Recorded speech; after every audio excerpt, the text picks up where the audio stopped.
when you're driving on the roads and you see the people just standing out there, begging for you, waving you down.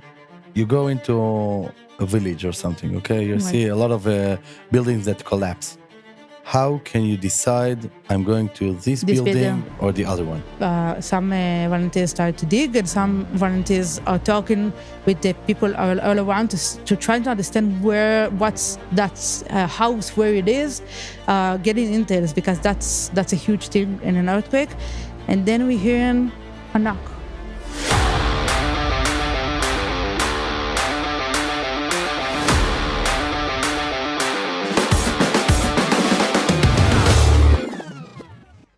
Hi, I'm Dovie Maisel, Vice President of Operations for United Hatzalah, Israel's largest volunteer EMS organization. And I'm Elad Bachar, the head of the medical division. And welcome to another episode of Masters of Emergency.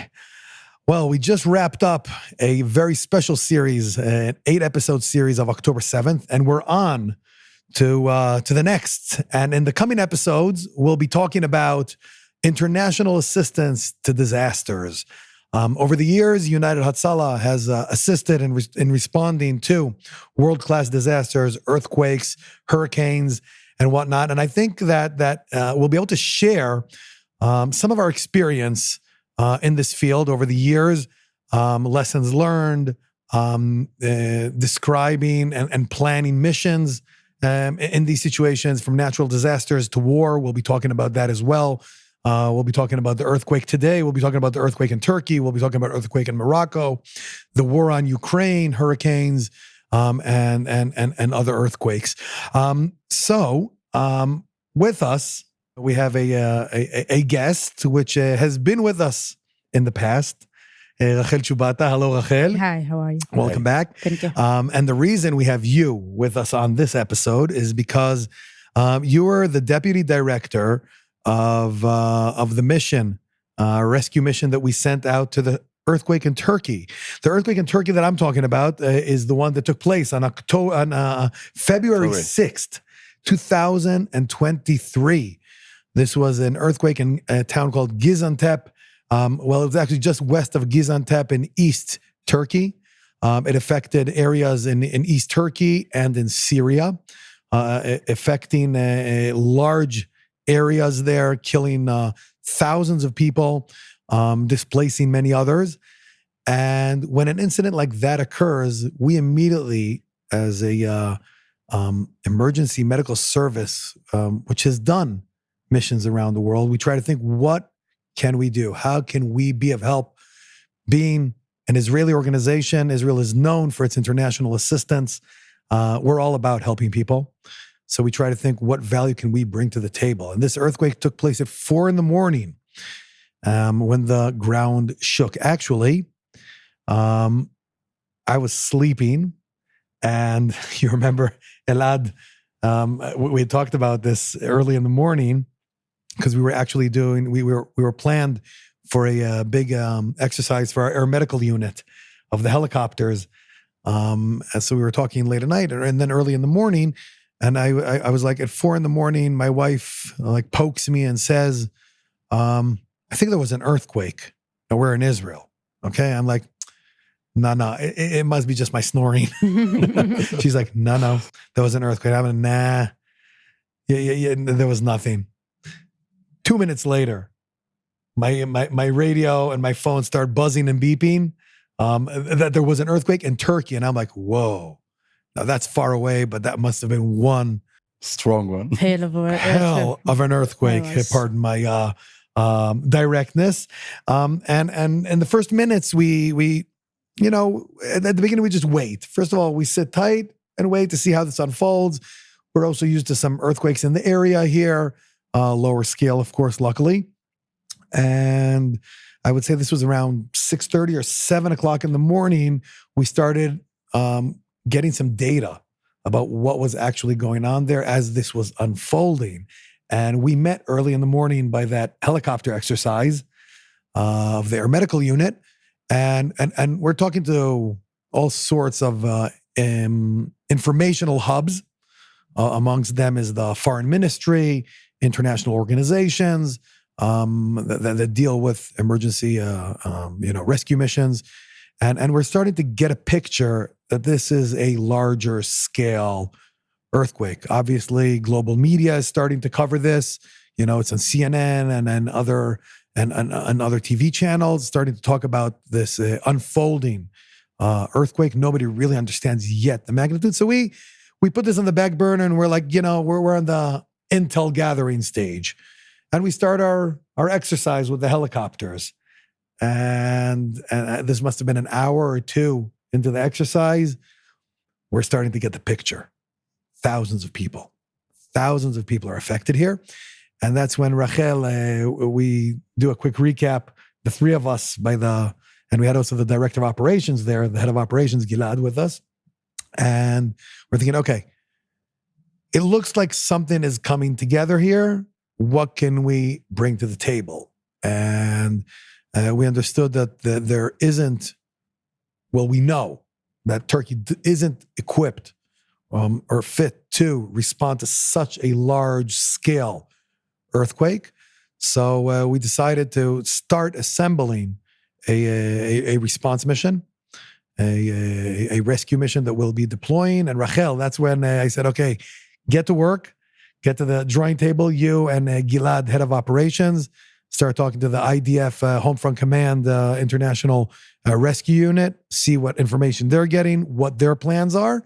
And I'll hand it over to you to share a little bit about the first steps. Obviously, throughout the episode, we'll get to the decision-making and the mission statement, and according to that, what team we put together and what we took with us and how we actually did it. So, Rachel, take it away. Okay, thank you. So when you told us to start working on it, Gilad took some parts and started to he started to do phone calls, if it's to the IDF, and starting to understand and get in more details. When I started to working with all the managers here in United Hatzalah and getting them prepared for us to maybe starting to go to a delegation. And that's already was a complicated a scenario, because I don't remember, it was maybe one in the afternoon, and a lot of them where we were, because we were preparing and having a drill, and everybody is there, and I'm telling them, okay, go back, like everything is okay here, go back to their command center in Jerusalem and start prepare. You need to start to prepare to make food for us and logistics. Logistics, everything. Exactly. So we started to work on that, and then we understood. I was thinking, I worked before in a few delegations in United Hatzalah, and I was thinking, one, who is the people that we need in this kind of situation? Because we know it's a hard situation. We know it's a hard country that could be hard, a lot of hard decisions, and we understood that we need strong people that will go with us and they will know what to do.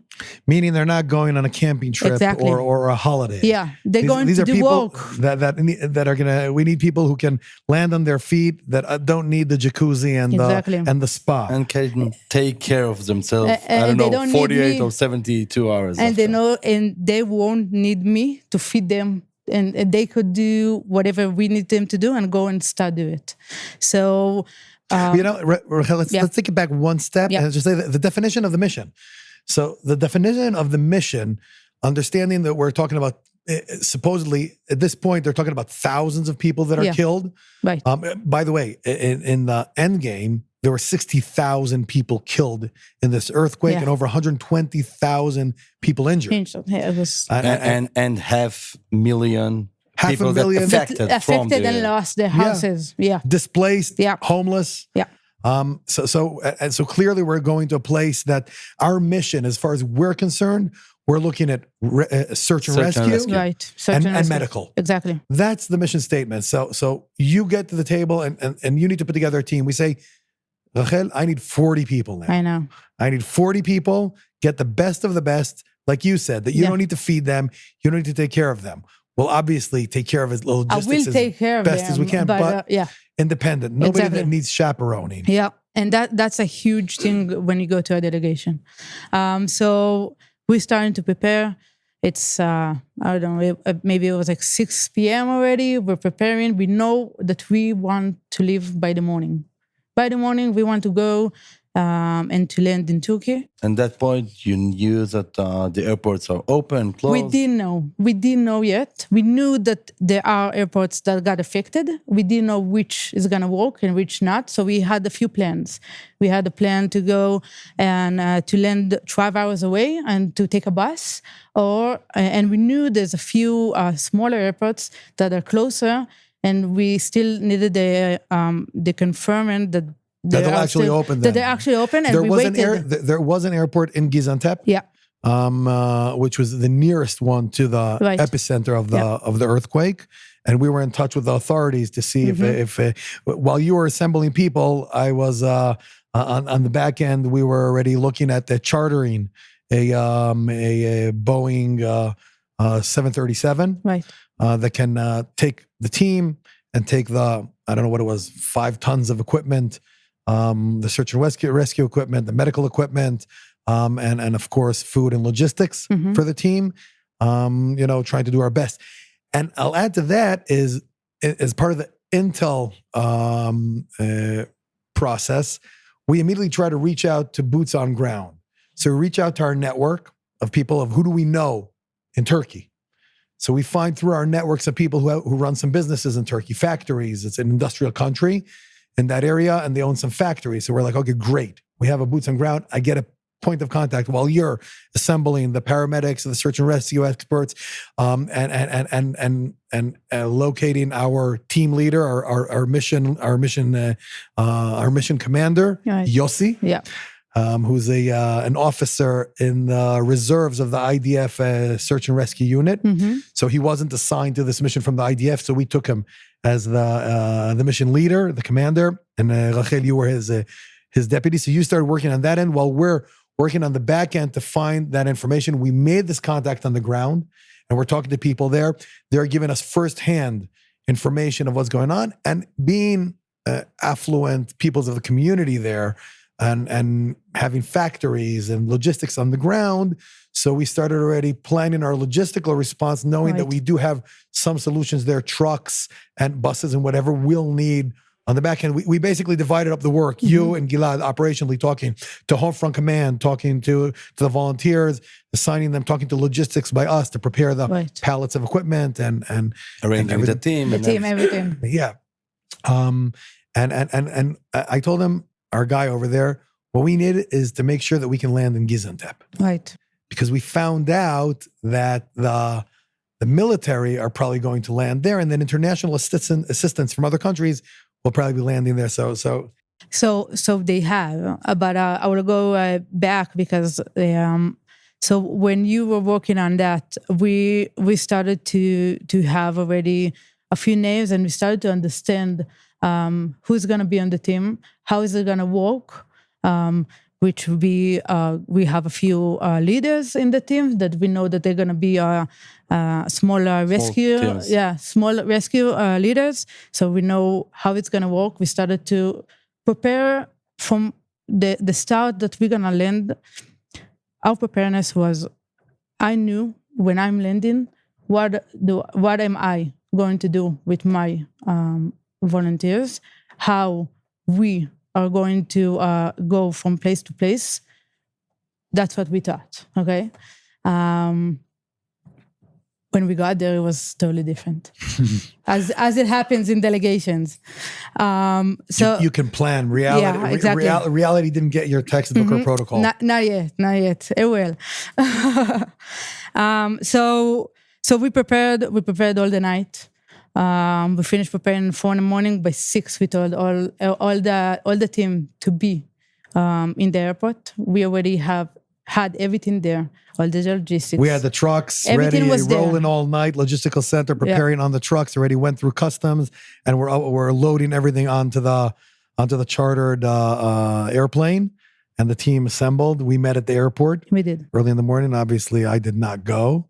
We have the best of the best going. So we stayed here behind to manage from behind. It's important to say that the part of the equipment that we put together is understand we're going to place with zero communications, no cellular. So you were equipped with satellite communications, satellite terminals for data. Drones. That was. We will talk about it. We'll talk about the drones, which were really a game changer. Yeah, totally. Just a sneak preview is our drones have the thermal imaging capabilities of identifying under rubble missing people, and we'll talk about that. So we meet at the airport early in the morning, Rachel. Right. We meet at the airport. I remember you talking to us and saying, a few years ago, I was in a delegation for an earthquake. Be prepared. Know that what you think you're going to see is probably not what you're going to see. You're going to be hard. I trust you, and be strong. Go. Godspeed. Yeah. So I remember, I remember you saying that. I knew what's my responsibility about that delegation, and we were prepared. We knew that we're gonna go and we'll save lives. Would make a difference, and that's how it started. We went on the plane, and it was winter. Oh yeah, it was winter. When we got there, it was -10. It was freezing, which was another difficulty that we're gonna talk soonly. How you sleep when it's a place that just had an earthquake, so you have earthquakes every few minutes. Yeah, the tremors. Yeah. So you don't sleep. We don't sleep in like a closed building or a hotel because it's dangerous. So you sleep outside. So you can make sure that your team is safe. When it's winter, it's a little bit colder. So you land in Gaziantep. Right. And there are a whole bunch of rescue teams and missions on the ground there.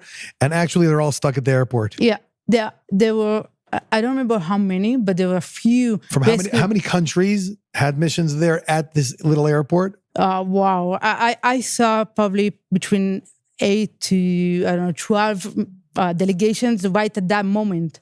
But before that, there were delegations. And after that, there were so many delegations. It's 28 hours after the earthquake. Right. So it's really early. Yeah, it's really early. Well, the Turkish government and the Turkish Red Cross started, and their rescue missions started working on the ground already. Right. And this is unfolding. External teams. Yeah, exactly. International assistance. Mm-hmm. But I have to say, just a small, is preparing early makes a better response. Because we had a small surprise ready for you guys. It was a huge difference. While you were in the air, we were taking care of pulling some strings on the back end to sort of prepare your landing there. So we got there, and I remember us landing, and I'm saying to Yossi, we need a bus and we need a truck, and we need it right now because we need to leave this airport. We're not staying here more than 2 hours. There's no reason. We need to go and get to our first camp and start rescue people. And we were looking at each other, trying to think how we're going to do it. Who is our details? Who is our people that we know on the ground? And we get to the airport, and there was a bus. A bus and a truck were waiting for them. It was there. It was LIFO, last in, first out. Yeah. The United Hatzalah plane lands there. While you were in the air, we were talking to our contacts on the ground. They sent the truck and bus from one of their factories, waiting at the airport, and 12 rescue missions are standing there watching. How did these Israelis, how did they land last and already are out and on their way out to the field to save lives? Right. They couldn't understand. They were so surprised. They asked us if they can come because it was so big delegations. Unfortunately, the bus and the truck wasn't big enough because of all our equipment. But it was an amazing surprise, and it let us start the mission in the right way. So that's how on the right field. On the right field. So that's how we started, and we started to drive. We knew we want to get to a certain point that we knew that there were a few delegations there. Like a base camp. Like a base camp.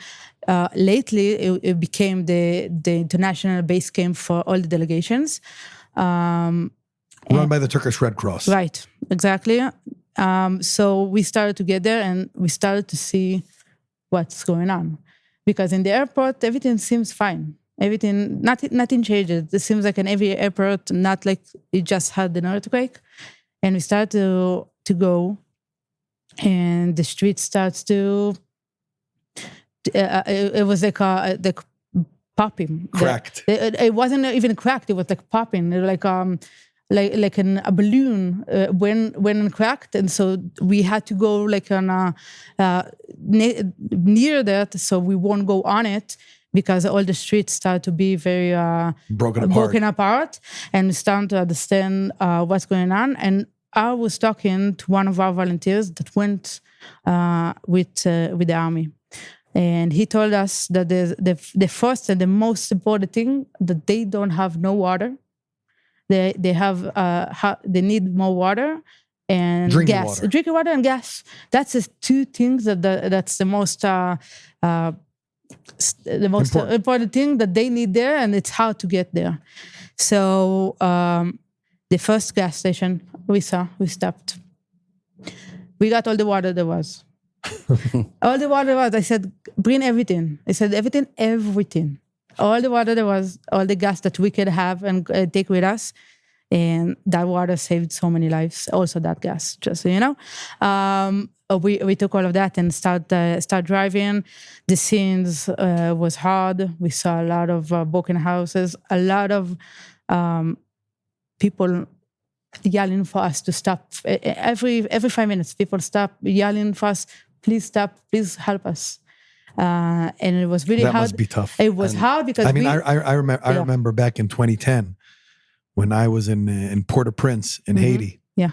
With a big earthquake there, is that feeling when you're driving on the roads and you see the people just standing out there, begging for you, waving you down, and you know you have your mission of the point that you're going to based on the intel and mission, a point that you were appointed to.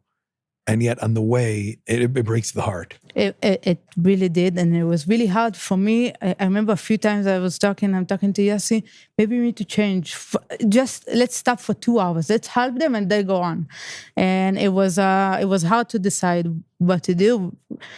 In the end, we decided to go from the vision, what we said we're going to do, and to start our camp, and from there to go and help as many as we can. Because you got to remember, also in the camp, there's like an EOC, an Emergency Operations Center, which coordinates all of the international assistance, and based off of their field intelligence that they're accumulating, they assign the missions to the rescue missions based upon the highest probability of saving people in areas which probably have most people that could be saved.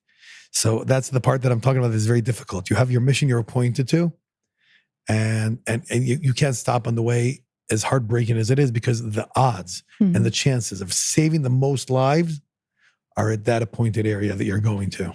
Yeah, it was really hard. So I think it was probably midnight or so that we got to the base camp.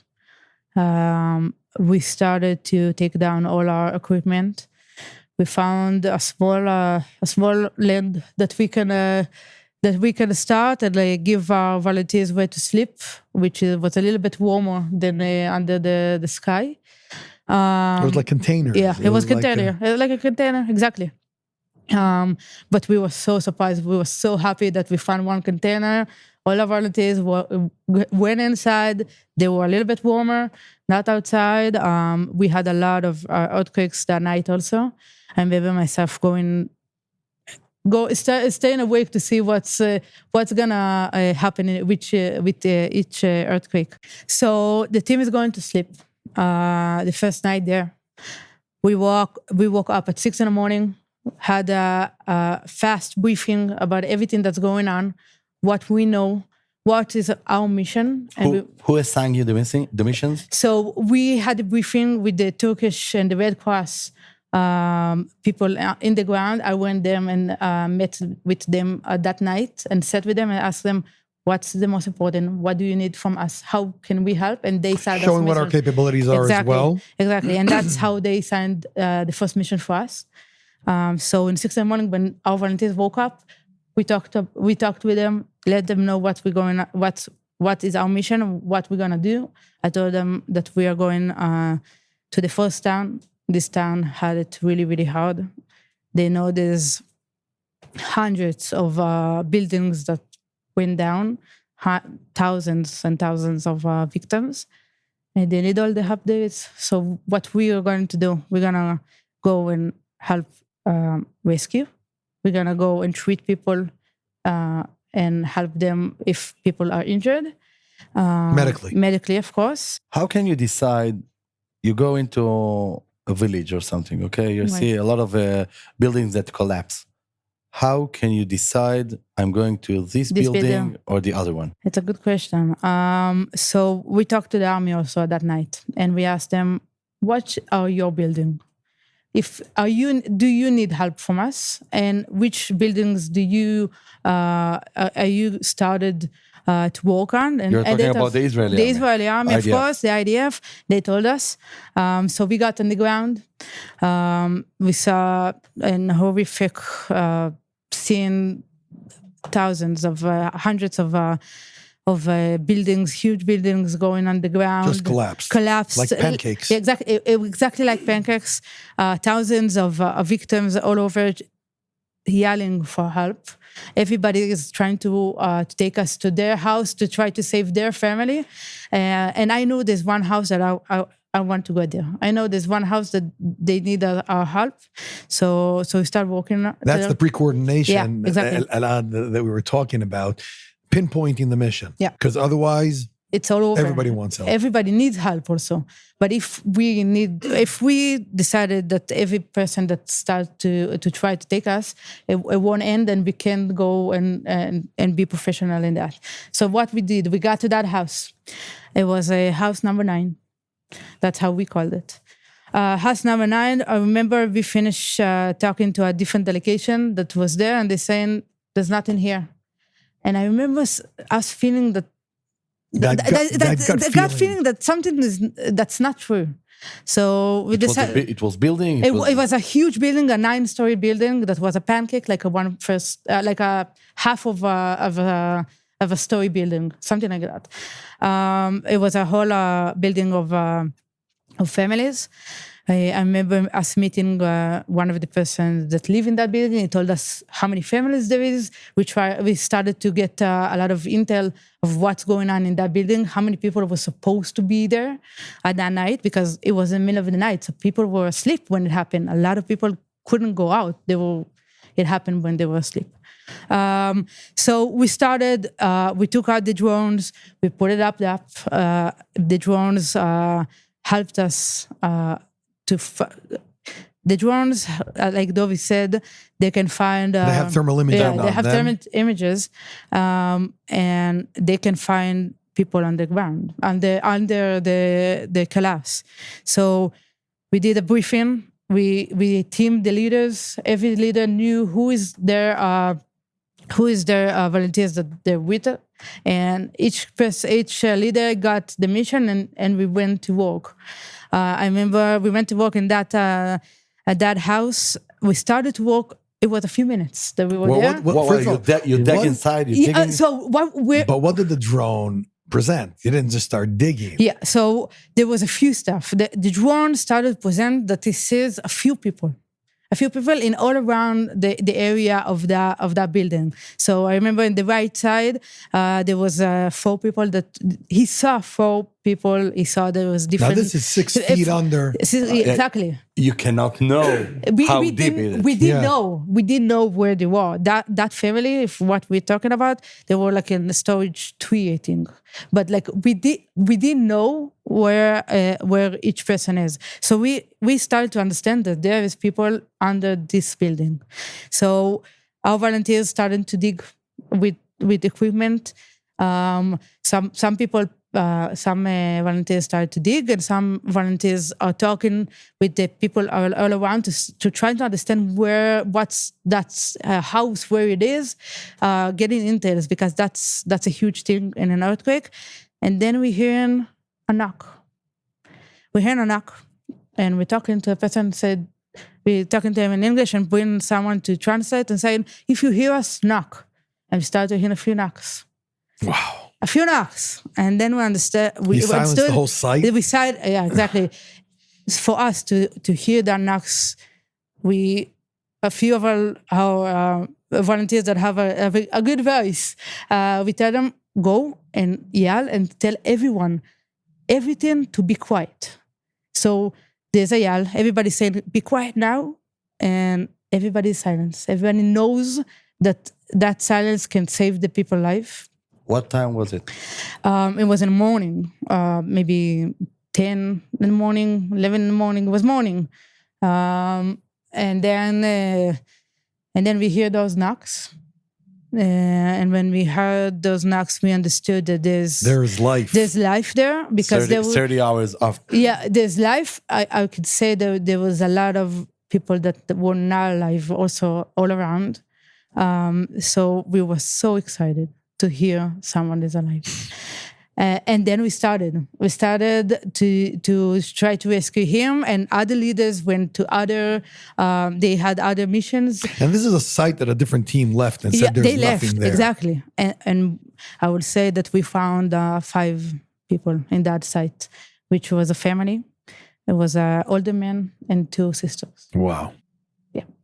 Alive? Alive. Wow. Yeah. Rachel, I remember that we are talking about another great and tremendous story about another guy that you saved. Right. It was on our 4th day of the delegation, and I remember us trying to find people alive. And I remember we found a foot. We found a foot, and we thought, okay, that's probably a person that's not alive. So we started to dig a little bit, and we touched the foot, and it was warm. So we started to yell. And someone was yelling back. He was under all the rebels, but his foot was out. So that's how we understood that someone is there. So we brought the rescue team, and we started to dig. And the doctor gave an IV already to the foot, and we started to treat that person. It took us amazingly half an hour to take him out. It was the fastest that the fastest rescue that I had been in, and in a half an hour the person was out. He was alive. He was injured. Wow. He was badly injured. He was alive. He was talking. I remember the yelling of everyone next to him. All the family, all the neighbors, everybody was clapping and yelling, and we were so excited that we found another person that is alive. Wow! And luckily survived. Yeah, exactly. You know, sometimes you need some luck as well. In the hole exactly. concrete. Yeah. And absolutely, a little capsule to be stuck in. And I remember we don't have much time left for the episode, but I remember one story. I think it was on Friday. I think it was Friday, right? You know which one I'm going for. I do. It was a site that they were working on throughout 14 hours. Yeah, 14 hours working on a rubble site of a collapsed building, where they knew, using the drones and using the snake cameras, that there was a little girl that was alive. And what they did was they created sort of like a tunnel. They dug a small tunnel between the rubble in order to get to her. And the search and rescue came out. The doctor. Our doctor. Tell us. So the search and rescue came out. They did like a human. How do you say it? Human chain, like a human chain, exactly, to try to take her out. And our doctor, she was amazing. She was more than amazing. She told them, "Give me one hand of her, one hand, and I will start the treatment." So we started. The search and rescue took out. They stuck out her hand, her upper body. So she went into the tunnel. So she went a little bit into the tunnel. She had everything, all the gear that she needed for that, and she took her hand. She understood that she was alive. She talked to her. We started to hear the cry, and we understood that she's alive, and she saved her. She started an IV She line started on her. an IV line. Her dad, this child's dad, was behind me, screaming, save her, save her, save her, save her. And I told him, she's alive, she's crying. And he collapsed on the floor. He just started to cry, saying, thank you so much.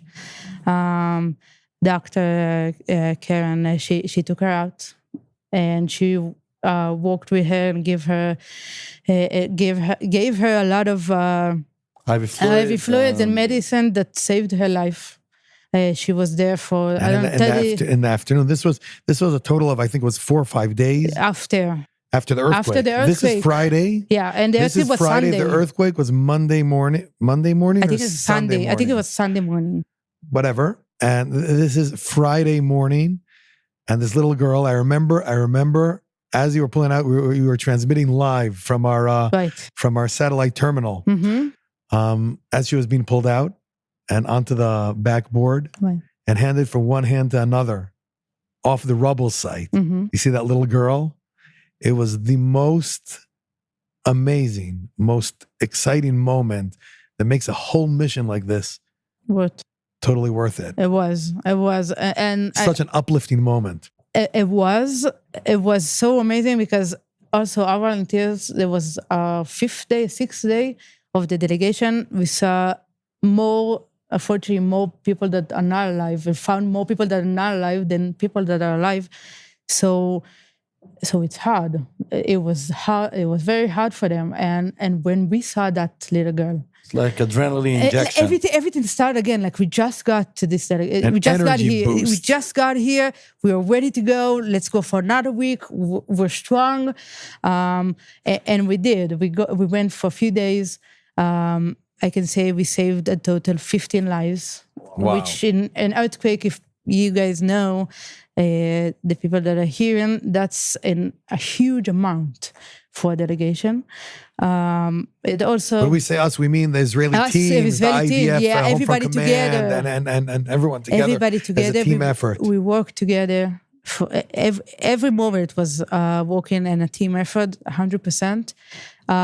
It was really hard. I will tell you a little bit about when I knew today that I'm gonna speak about it. So it was harder. So I started to smell. I got back all the smells from that day, from that week and a half. That went with me also for months after. Smell. Yeah. So it came back just to understand that those delegations, those rescues are amazing, but also has a price. So Rachel, before we wrap up, I want to ask you to share.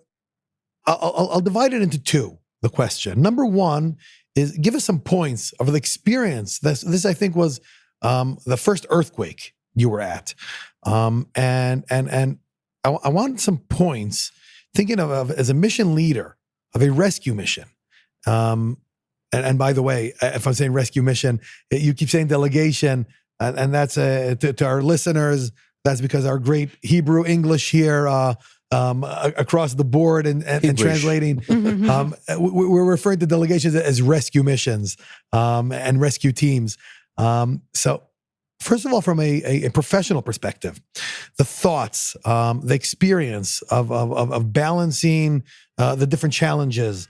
That's on the one hand. And on the other hand, from a personal perspective, as a human being in a place with so much death, so much loss. And we know that in earthquakes, people, as opposed to wars and other sorts of disasters or floods, in earthquakes, those who survived wait outside their buildings because they have their loved ones inside. So they wait there. How does that feel from a personal perspective? You can take it from the personal side and then move over to the... So we started in the personal, so I will continue. In the personal side, for me, it was the first time I was in an earthquake. When I was in this kind of a disaster, I I think I never, at that point, never saw so much death, so much people that crying for help, or people that needed help that didn't get it. I remember feeling in myself, in every moment, I felt how hard it was, and also I felt how great the gratitude of that I can go and help those in need.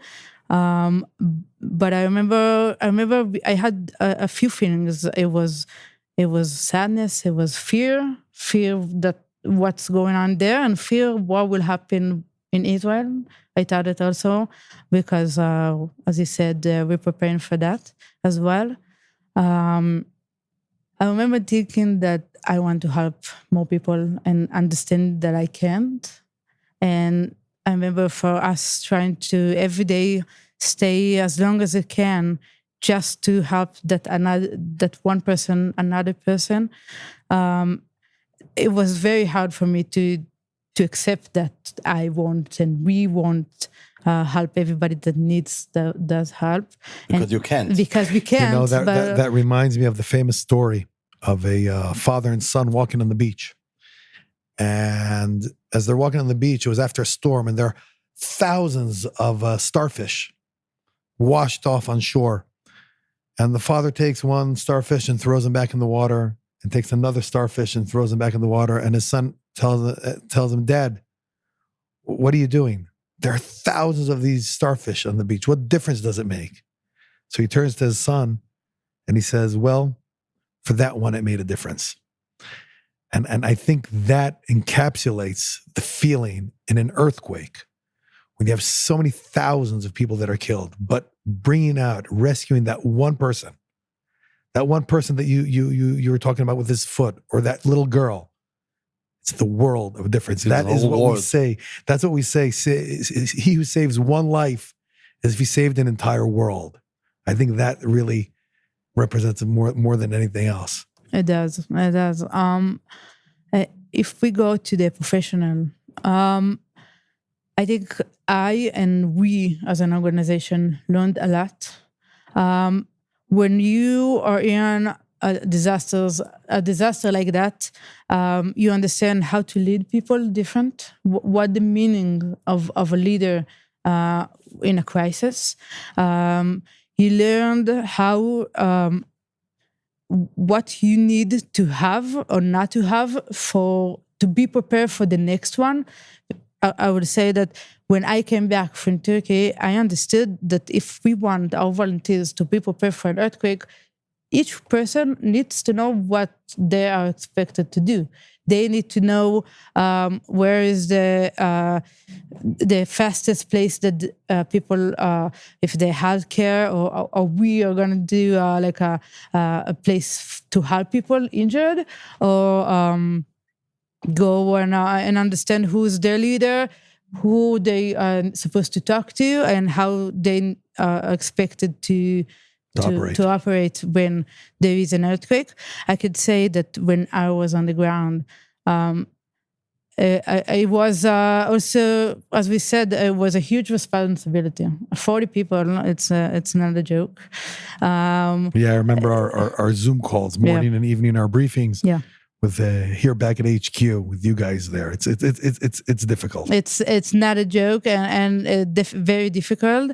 And to deal with an emergency evacuation of one of our volunteers, which ran into a medical condition, which we had to do in the midst of the operation. Yeah, and also to make sure that they are safe and they are okay. So we made sure that every night we had a briefing with everyone, talking about how we feel, what's going on. Psychotrauma, exactly. Ventilation. Exactly. And that made a huge difference. I could say that we did it in other rescue team that we went. But when we did that every night and every morning, it gave our volunteers, gave me a place to talk, get strong again, and go back. Amazing. I'll wrap up just with saying that when you guys came back, obviously we got you on planes to fly back to Israel, and we knew that you were for a whole week, a week and a half. What was it? Eating salami dried salami, and or tomato if you find. For me. Cabanas. yeah, dried salami. and we had, when the team landed back in Israel, we had set up at the airport at the VIP lounge. Yeah. We set up catering with food. But this is a VIP lounge, for the private jets, for the high class that fly everywhere and things like that, which is really cool. And you get this group of 40 people that have not showered for a week and a half. And come into that terminal. We didn't understand. And yet you see everybody in their suits going to their private jets, standing there and applauding. They did. To people, volunteers, 40 people that left their homes, left their country, went out to a country that clearly today does not very much support us. And yet going out to help the people is our mission. And that's what we did. We helped in this amazing mission of saving lives. And Rachel, I think it also brought an opportunity to execute a lot of what you've trained and have been training others over the years. And unfortunately, we're preparing for an earthquake here in Israel as well. Yes. So for us, this is very educating. Mm-hmm. It's humbling to be there to help, but the lessons learned from there we bring back here. And our emergency preparedness program for an earthquake situation in Israel. So, Rachel, I want to thank you for leading the mission there, and representing Israel, the amazing face of Israel, of light to the nations. Unfortunately, when we're taping this, Israel is undergoing war still. But that won't change who we are and what we are, and that is about saving lives. Exactly. So coming to the end of this episode, I want to thank all of you for listening, watching. On our next episode of Masters of Emergency, we'll be talking about the earthquake that struck in Morocco just a year and a little more ago, which we participated in. And we'll in that episode we'll be talking a little bit from a different angle of the way we operate in disasters like this. So in the meantime, wrapping up, we always got to remember: training, practicing, implementing lessons learned. Don't forget, subscribe to the podcast on Apple Podcasts, Spotify, YouTube, and whatever platform you're on. And thank you very much for listening and watching. Thank you guys. Thank you. Thank you.